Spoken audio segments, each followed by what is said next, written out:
इधर corona vaccine बनाने वाली अमेरिकी कंपनी मॉडर्ना ने ठीक उसी तकनीक से ऐसी वैक्सीन बना ली जो जानलेवा कैंसर से बचा सकती है। कैंसर की इस एक्सपेरिमेंटल वैक्सीन का शुरुआती ट्रायल भी पूरा कर लिया गया, जिसके शानदार नतीजों ने डॉक्टरों को उम्मीद से भर दिया कि स्किन, आंत और दूसरी तरह के कैंसर के मरीजों की जिंदगी अब बचाई जा सकेगी। कैंसर की एक्सपेरिमेंटल वैक्सीन उसी मैसेंजर आरएनए तकनीक का इस्तेमाल करती है जिसकी मदद से कोरोना वैक्सीन बनाई गई थी। अहम बात यह है कि यह वैक्सीन हर कैंसर पेशेंट की तबीयत देखकर बनाई जाएगी। इस वजह से यह महंगी होगी, लेकिन साथ ही असरदार भी। इसे साबित करने के लिए स्टेज 3 और 4 के गंभीर स्किन कैंसर से जूझ रहे 157 मरीजों पर यह वैक्सीन टेस्ट की गई। ये वो मरीज थे जिनकी सर्जरी पहले ही हो चुकी थी। इनमें कुछ मरीजों को करीब 1 साल तक कैंसर की वैक्सीन और इम्यूनोथेरेपी दोनों दी गई, वहीं कुछ को सिर्फ इम्यूनोथेरेपी दी गई। नतीजे सामने आए तो वैक्सीन और इम्यूनोथेरेपी दोनों लेने वाले मरीजों में कैंसर से मौत या कैंसर के दोबारा होने की संभावना में 44% की गिरावट देखी गई। हालांकि ये शुरुआती स्टडी है। इस नई कैंसर वैक्सीन को कारगर साबित करने के लिए और ट्रायल करने होंगे।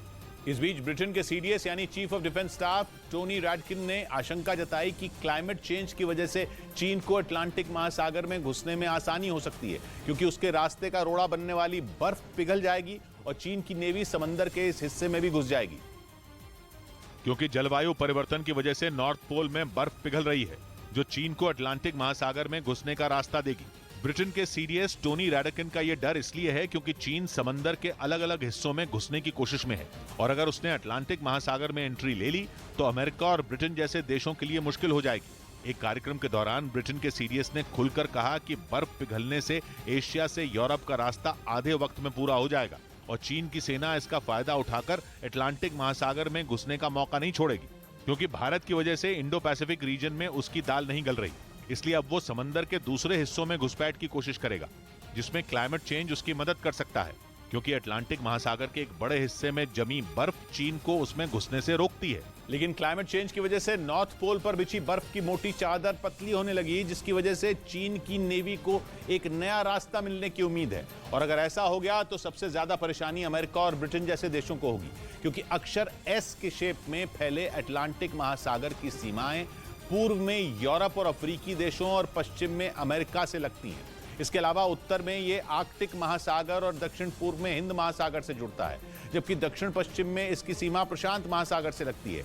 चीन जिस साउथ चाइना सी के 80% हिस्से पर अपने कब्जे का दावा करता है, वो प्रशांत महासागर का ही हिस्सा है, जहां वो किसी भी तरह की समुद्री सीमा को मानने से इनकार करता है। चीन का यही तेवर पश्चिमी देशों को डरा रहा है। यही नहीं, उसने अफ्रीकी देशों में अपनी नेवी का बेस बनाने की प्लानिंग भी शुरू कर दी है, जिसका पहला पड़ाव था जिबूती, जहां विदेश में बना चीन का पहला मिलिट्री बेस है, जो चीन को हिंद महासागर में घुसने का रास्ता देता है। लेकिन ब्रिटेन के सीडीएस की बातों से लग रहा है कि चीन की नजर केवल हिंद और प्रशांत महासागर पर ही नहीं, बल्कि दुनिया के दूसरे सबसे बड़े महासागर अटलांटिक महासागर पर भी है, क्योंकि अगर वो वहां घुस गया तो अमेरिका की नाक में दम कर देगा।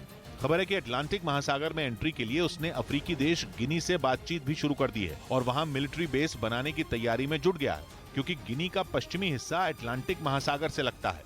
और अगर चीन की पनडुब्बियां वहां पहुंच गईं, तो अमेरिका जानता है कि वो उसके पश्चिमी तट तक पहुंच जाएंगी। ब्रिटेन के सीडीएस ने इसी बात से आगाह किया और बोल दिया कि ये सबसे कठिन दौर है, क्योंकि क्लाइमेट चेंज का सीधा कनेक्शन देशों की सुरक्षा से जुड़ गया है।